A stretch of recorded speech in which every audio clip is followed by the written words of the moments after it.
Hello everyone, it's Amani. I'm back. I promised you an episode and I told you I was going to get it to you. By all means I will. So, this episode is going to be a little unorthodox.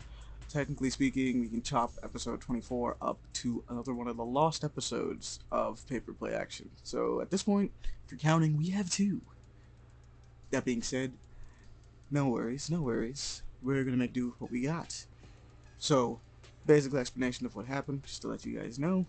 Um, Adobe basically exploded on me, and I guess maybe I was talking a little too much junk about how it's actually maybe possibly doing decently again, and it might be working. We might not have to worry about anything.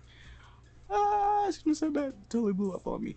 So, main thing is, we lost my audio from the previous podcast, which, I mean, it's kind of detrimental to the actual thing because there are large portions where I'm introducing the subjects and things of that nature, and technically I don't exist at that point.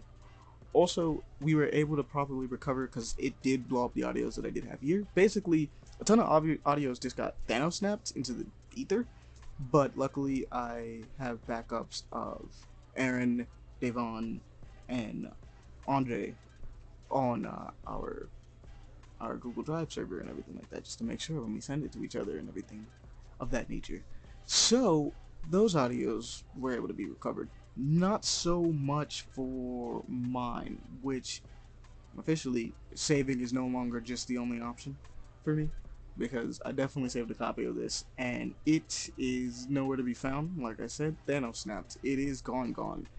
So not only will I be saving my audio to be sure from in the future, but I will also be backing it up into our archives just to make sure because we not playing these games no more.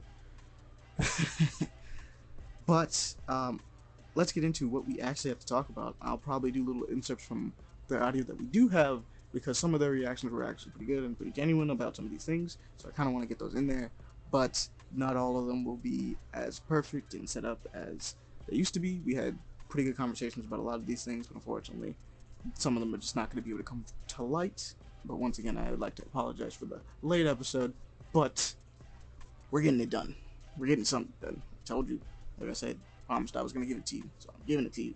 But first up on the things that we talked about is Beastars Season 2. I actually got a chance to dive into that. It was pretty good. I'm not surprised, but I'm surprised at how good it was even in comparison to the last season. The last season was really good. Main takeaways from it is Beastars Season 2 is awesome. Go watch it if you are already interested.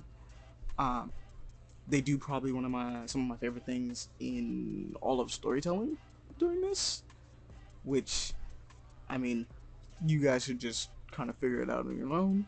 Um, Personally, I guess my hit will be we definitely figure out who the villain is this time, but we figure it out pretty early and have pretty good palpable tension in the air for our main protagonist, Legoshi. But that being said, I guess the only weird thing about this season is I genuinely don't know what the takeaway is because the first season has a pretty obvious takeaway. There's very clear, how should I put it, parallels to racism, segregation in some ways, and sex trafficking because let's be real, like Beastars talks about all of that in some kind of way.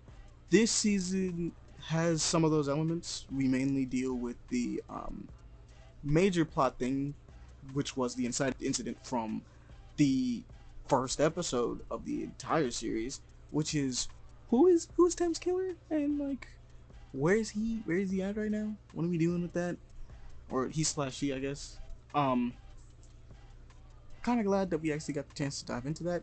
It's pretty good. Um, but that's Beastars Season 2. It was awesome. Go check that out if you haven't checked it out. If you haven't started the series, go look at it. Next up was Binti, which was a book that I managed to jump into. Binti it is a series that I have only read the first book of, and I actually quite enjoyed. It is an African sci-fi involving our main character, who is Binti, who is recruited to join this spacefaring university where some of the greatest minds have ever studied, pretty much. And she goes forth to join them, sneaking away from her home and everything she knows, to go against what the initial teachings of her homeland and family was, just so that she can get a chance to learn more and be around the things that she enjoys. But on the way there, things don't go quite as planned, and Binti finds herself in the midst of, well, none other than a crisis, to say the least, of the alien variety. So, by all means, check that one out. I give that a high recommendation, and the rest of the boys also thought it was a pretty dope idea as well. Next up, though, is Cristales. We've talked about Cristales several times on this podcast. The demo came out not too long ago. Well, actually, a while ago at this point. It was pretty good. Very much enjoyed what we were playing there. The game is finally out. You guys can play it. The stained glass looking, very beautiful art style. The art style just pops. Time JRPG that exists. And yes, I said time. So it has not only a time-based system, but a lot of the magics and things involved and mechanics involve this concept of, I guess, technically time travel, but not really. You are able to split the screen into three parts. One being time, one being the past, one being the present, the other being the future. And you have mechanics based on that. Characters can do certain things that in the past that will affect the future, and vice versa, and all these other things, while during battle and things of that nature. It's pretty cool. It's honestly pretty cool. The characters are lovable, honestly, and all of them have some really cool designs. I have not finished the game. Well, we plan on doing it. It's harder than I thought it was going to be. The only thing I had to say is I was playing it on PC this time rather than PlayStation, and found myself running into a couple little hiccups that might be with the PC version, or it could just be the Xbox Game Pass version, possibly. There's no mouse support from what I can tell, and then on the other hand, it's also, I found that, because the game also has a perfect block, parry, and attack system for some RPGs that do that, just to kind of spice up the combat and make it a little less monotonous. Make sure you're at least paying attention. And yeah, found that didn't really work as well on PC. I remember working very flawlessly in the demo, but for some reason just had a lot of struggles with it in the PC version. So I don't know if that's a full standing bug that just happens all the time, but you know, we'll find out either way. The internet will definitely tell us this. But next up on the list that we talked about was Phoenix Point, which was our another game actually. Now that I think about it, that we talked about on the podcast. It is, well, XCOM essentially.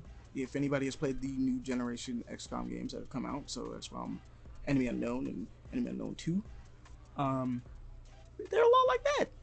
They're extremely like that, except for the fact that you can aim, which leads to significantly less hilarity when you walk, well, point blank next to a snake and you have a shotgun and it tells you you only got 10% of a chance to hit it, and you just gotta sit there and look at it and be like, excuse me, I am point blank with a shotgun in its face. What do you mean? Phoenix Point itself is a little bit more focused on, I would like to say, mutants and human-based targets. Not as many aliens, from what I can tell, but definitely more monsters. But, I haven't gotten that far in the Phoenix Point yet. They might just throw aliens just yet at us. So, I'm completely aware. But they also have other things like the ability to recruit people off the streets, and or at least other NPCs that will appear. I won't say off the streets inherently. And then the other thing being is that vehicles are a large portion of it. So there are things that you can, like robots and actual tanks and things like that you can control during Phoenix Point, as well as its free aim system, which helps out a lot with, aiming at things and making sure you hit them. So because of that, I mean, go give it a shot if you like the previous XCOM games. Like I said, you'll enjoy this. It's definitely good to have contemporaries, good to have competitions, maybe this one might be more of your flavor if you tried it out before and didn't like it, or maybe you'll just maybe this will be your first one and you'll just like exactly what you got. So give Phoenix Point a try. Give that one a look-sees. Next up on the list, though, we talked about yeah, we talked about this show called Sexy Beast on Netflix, if I'm not mistaken. Davon brought this one up, and I'll share what he had to say about it right here. Okay. Bet. There's a show called Netflix called Sexy Beast. It's like a show that they get crazy makeup and it is be the whole makeup the whole time and that you don't know how the person looks like in the whole show. It's a crazy concept. It's a crazy show. So watch it. It's a show that they just have complete body makeup, the whole body. Like one person's a devil, a person's like a baboon. There's like different animals and different type of bugs. It's like anything. And it's like it's three different guys like she has like a date with, and she just picks one at the end. But with that being said, whatever it is that he had to say, we'll cut that part out. Don't worry. It is a weird show and definitely had a lot of hilarity. We had tons of jokes to say about it, and even though we thought that was going to be a bit more centered for those of the furry nature, um, we actually found that it's not that at all. It's just kind of a weird show in general. So if you like a weird show, give that a shot. Go look at it. If you just like weird stuff or potentially cringy things, go look at it. You'll probably have a good time because we were thrown for a loop and were ill prepared for some of the stuff that we were seeing as far as screenshots and things of that nature. And Devon was even more unprepared given the fact that he actually watched an episode. So we might actually sit down and just give that a shot at some point just to look at it, just to get an understanding because he got me curious and I feel like he's gonna get you guys curious about it as well. But moving on, we did have a little talk about Unnatural Selection. Now, Unnatural Selection is a show, also I believe on Netflix, with basically talking about genetic modification and how that can be used properly in sciences and medical advances and how far we are with that exact thing. Devon brought this one up as well. Honestly, had a really interesting conversation about the ethics about that. I think the conclusion was is that you'd ultimately have to be careful because due to, you know, the route we'd go down, and having to do proper testing, you would have to essentially sell your soul for money in order to get proper testing on these things. And it would be best that we all just understood that we would be donating our body to science in some way. But for the most part, all of us are down for that genetic modification in some way, shape, or form. Even if we look at it, except for Aaron himself, not the biggest fan. But the rest of us, kind of on board, with the idea of advancing technology and humanity via messing with our genetic code because it sounds pretty cool to us. But it could be the science fiction nerd in a lot of us, but part of it is the scientists and at least two of us. But moving on for that, we have um, the Infinity in the Mind by well, I'll let Andre properly explain that one here because this was one of his suggestions, and man, it goes deep. The best way to describe it is to just let him talk about it because that one makes you think. Infinity in the Mind, the science of philosophy of the science and philosophy of the internet, the infinite, excuse me, by Rudy Rucker. Y'all should read this book. Everyone should read this book. I'm gonna say it again so that I can actually say it properly this time. Infinity in the Mind, the Science and Philosophy of the Infinite by Rudy Rucker. The quote, a groundbreaking work, an excursion to a universe of paradox, puzzles, and imagination to the very limits of science and human thought. So basically, this book is, let's take philosophy. Let's take all the philosophy regarding existentialism, philosophy in general, because you know the tool of philosophy, the whole point of philosophy is to solve the questions that mankind has that we cannot solve without combining ethics, logic, science, and spirit. If we don't do, like, we've got all these different branches of understanding our material and immaterial world. So yeah, that's you know what philosophy. That's what this book is. It's like let's take the science and let's take the philosophy, and even that philosophy is you know going into historical documents concerning religion. You can think about religion as much of a philosophical text as you know a scroll from Plato. You know, a lot of philosophy is concerning religion. You know, the analysis of religion within the human mind. So look at infinity as a mathematical property, a spiritual property, a physical. Well, even in that infinity isn't the material is finite. Even still, the material finds itself being infinite because of its existence within an infinite structure, and the infinite that is immaterial has to be balanced and like filled up by the finite. So even the finite is infinite. That's the kind of things that you're dealing with in this book, and it's a brilliant breakdown of all these things. The preface of the book is actually incredibly encouraging for anybody to pick it up and read it, because it's like, yo, listen, there are going to be some concepts within this book that you may have to look up, that you may just want to do some exterior work to make sure you understand within it. But next up, we have is, well, we unfortunately had to talk about Promised Neverland season 2, and the basic deal with that is, and huge takeaway is, even though our dear friend Andre decided to start Promised Neverland season 1 and finished it, and it was genuinely good.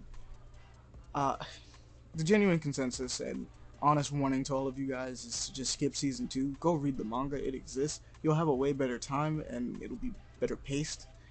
I just really don't know what that studio did. They had such a great product the first time, and maybe they were just trying to move on to something else really fast or something, but they rushed the series way too fast and covered more than 75% of the chapter, like the actual story, within 12 episodes, which is the same amount as the last season, which covered only like 34, 35 chapters, which it's just disappointing to say the least, and that's just the sad part of it. It's disappointing. But after that, we once again gushed about Disco Elysium. We've talked about that enough. Just go get it. That thing's definitely Game of the Year material for sure. And Aaron happened to be able to check out He-Man, the new He-Man show that's coming out, He-Man Revelations. These are his first impressions. I actually watched the first episode of He-Man because it came out today. The animation is fucking beautiful. Okay, like there's nothing you can say about the animation. It's amazing. I mean, I only watched the first episode, so I really can't say anything. You know, I really don't know what the hell's going on. You know, but first impressions is pretty good so far in terms of like the action was pretty good, the animation was pretty good. You know, I don't really have any complaints thus far. He has also been playing Republic Commando again, slowly making his way through that great game, but definitely difficult. The other thing we wanted to do was give a shout out to Ordinary Dreamer, because, well, we used her YouTube video in order to show Andre the script for the Powerpuff Girls live action series. Who wrote this? Oh my god. Oh, I don't want it anymore. I don't want it anymore.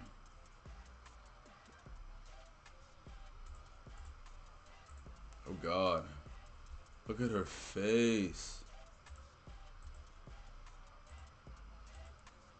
Her face says pure disgust.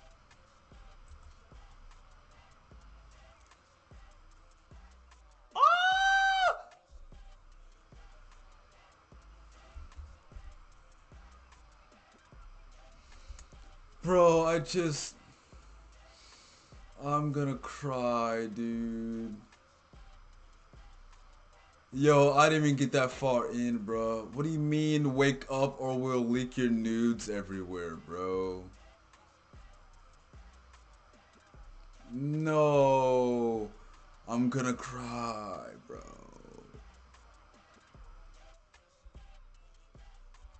Yo, what, dude? Come on, bro. Come on, bro. Hallway, Blossom heads upstairs with a bumping sound, bro. They've just finished. Come on. They reference the actual cartoon. Hold on, what? I just finished the video. Someone slimy wrote this shit. You know what I said? You know what I felt? The way I felt about the spider earlier, dudes? That guy wrote this, bro. This shit feels slimy. Like I was angry at first, but now I'm like, yo, this is disgusting. Safe to say, nobody likes it. Me, Aaron, and Devon have already looked at it, so we had, especially you watched Ordinary Dreamer's video on it specifically, so we have to give a shout out to her specifically for pretty much providing us with the, not the entire script, but at least general consensus that we are on the same page as her and don't like this and don't know why anybody thought anybody would want this. But such as Hollywood, we really did have a nice conversation about how it's really strange that Hollywood just really wants to take her gun to her childhood for no apparent reason sometimes. But such is life. It's not for everybody, though I'm not really sure what that was for. The other thing we mentioned real quick as a side note is, well, we mentioned Totally Spies and how that would be a way better thing to do this with because Totally Spies could benefit from being a little darker or a little bit more grown up. That show was great, and it was honestly perfect as it was where it is. But either way, that one is one of those shows that you could probably spice up in a way that wouldn't be too intrusive because of the fact that part of the story literally centers around kind of going through high school stuff like this. Well, technically speaking, this is not really much high school in itself, but you know, Totally Spies is based off of Charlie's Angels, and Charlie's Angels is an adult series in some way. Well, not completely adult, but you know, the throughway line is right there. But moving on to the news, we looked at Last Stop, which was a cool Telltale style game, which honestly is just a choose your own adventure series with a way more cinematic flair, honestly. But look at it, it seems really cool. You have some really interesting main characters, one of them struggling with infidelity. Well, a female detective struggling with infidelity and workplace pressures. Another female that we actually don't know about. Just didn't really see much on her story. She looked like she was probably a member of sorority in college, but we don't really know much about her. And our a single dad who gets his body swapped with his neighbor, of all people, in a weird incident in the subway. And yeah, this Last Stop is looking kind of weird, is the best way to describe it. And it looks awesome because it's looking kind of weird. Definitely got that, maybe not exactly Stranger Things vibe. Stranger Things gets kind of dark as we proceed through it, but definitely that idea that something very alien is going on. And most likely our three protagonists will be dealing with that in some way. By all means, go give it a look. It's free on the Xbox Game Pass as well, so if you have a PC or a Xbox, you can give it a shot for free off the bat. I'll be checking it out myself just to make sure I like it and whatnot. It definitely caught my attention at the very least, and it caught everybody else's as well, as simply being something that is interesting. You just don't get enough Telltale games anymore because, well, Telltale's is dead. But next up is the show Heels, which, for our wrestling fans out there who know the terminology, this is for you. We got a show about what it's like to be a heel.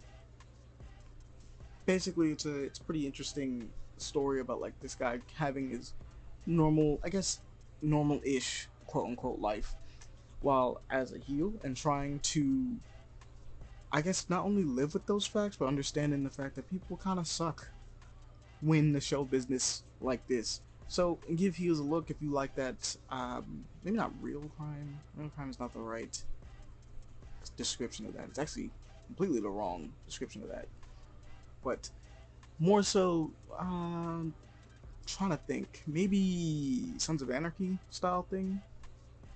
Yeah, we'll go with that. If you like something along those lines, that's what it gives me vibes of, at the very least. I'll have to properly check it out. But Heels looked really cool. If you wanted to check it out, go look at it.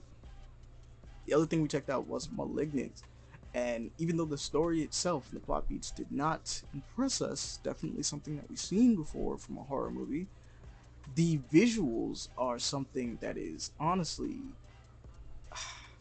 I don't know how to describe it.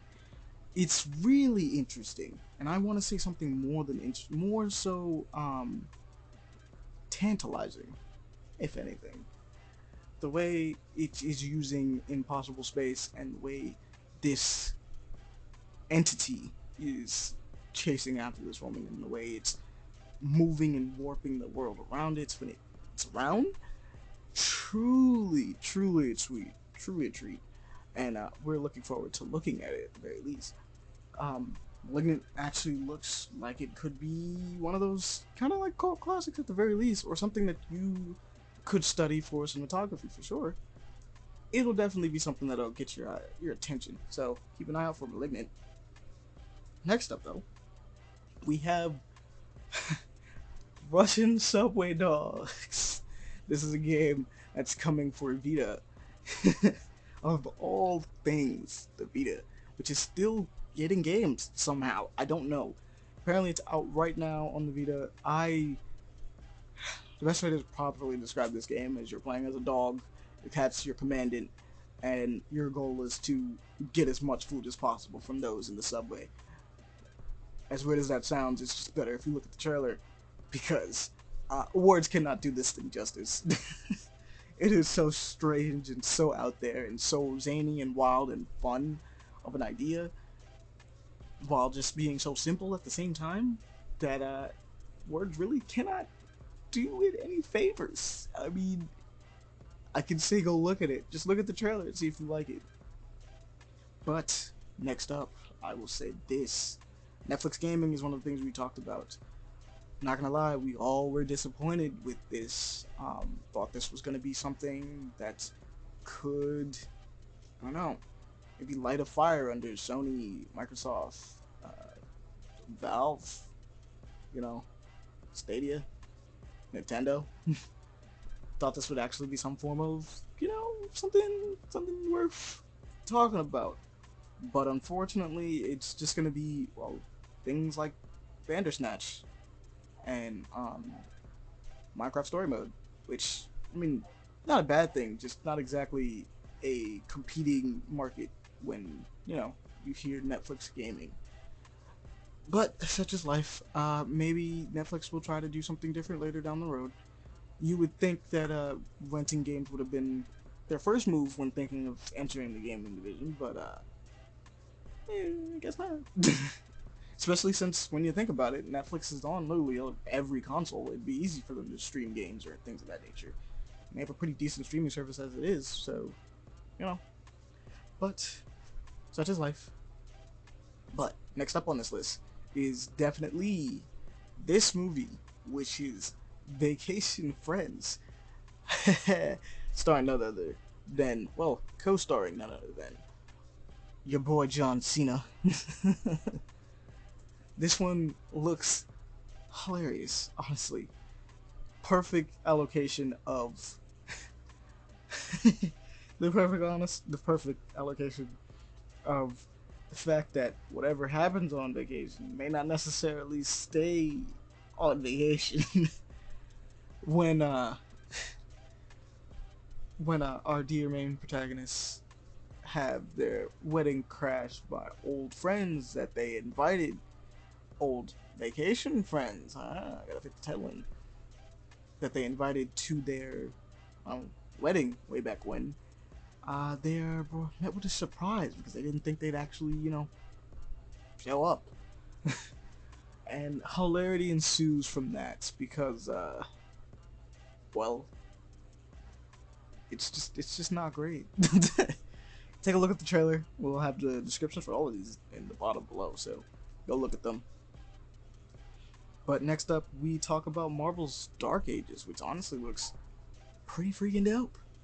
Not gonna lie.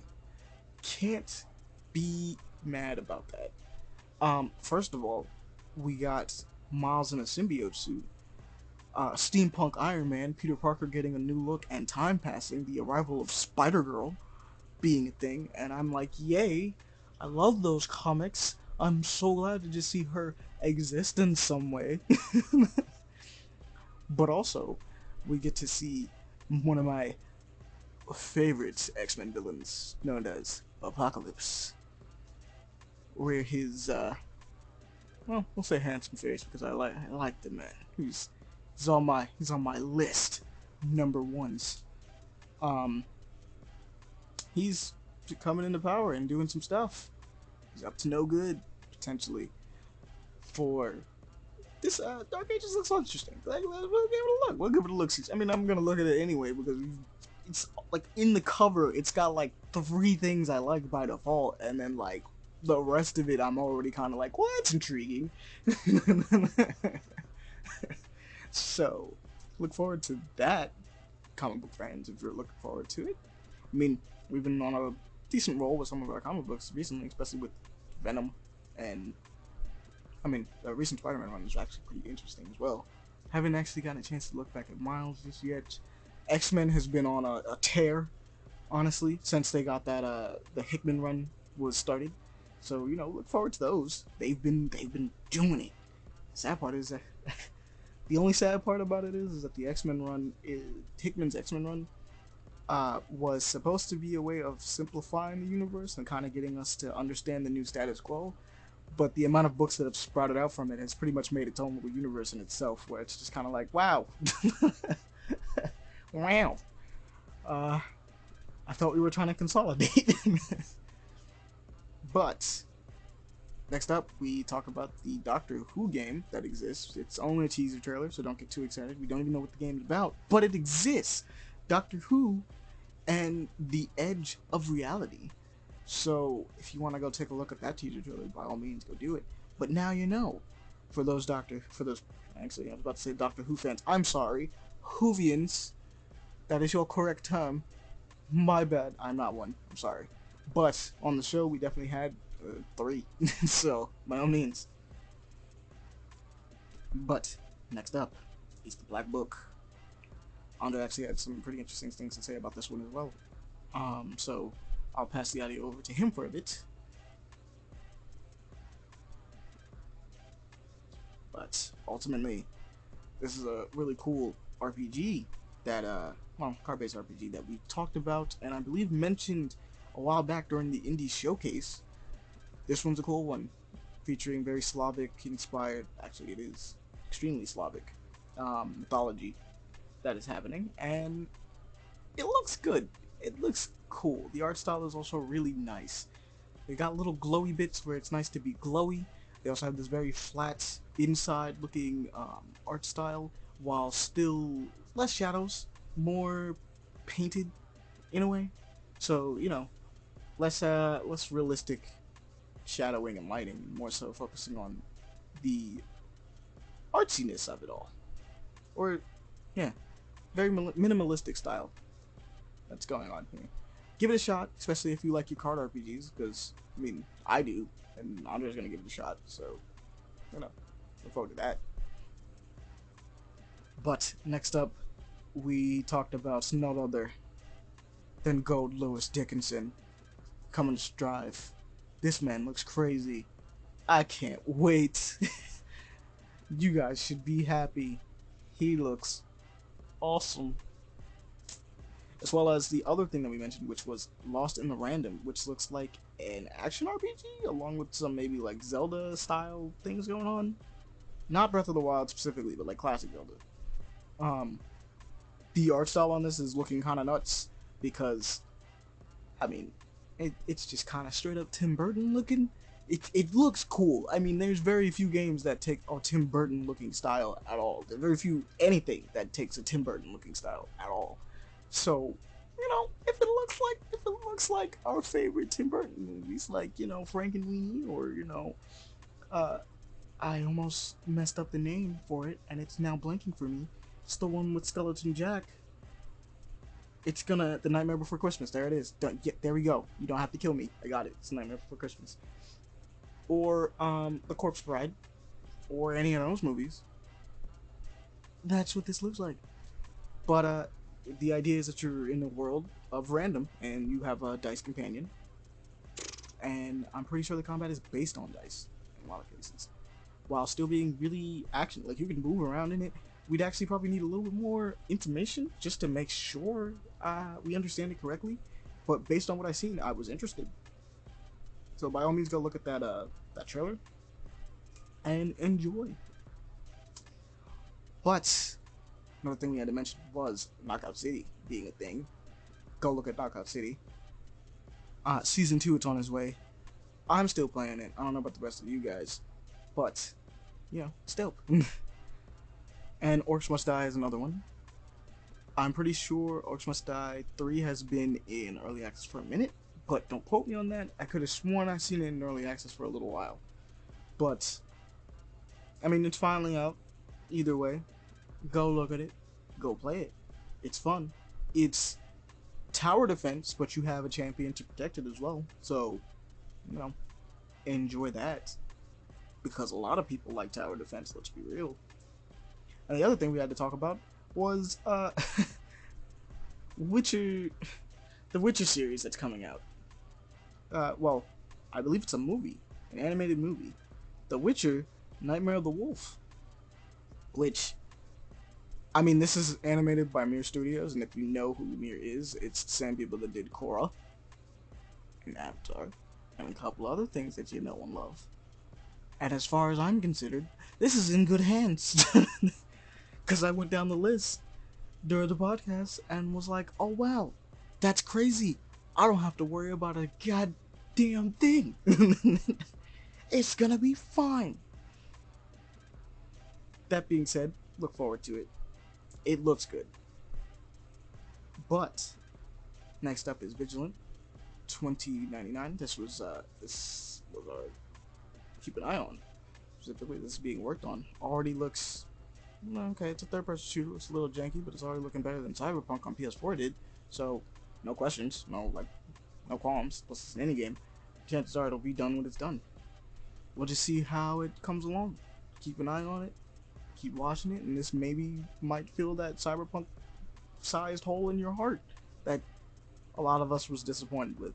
Because I'm not gonna pretend like that game was great when it came out.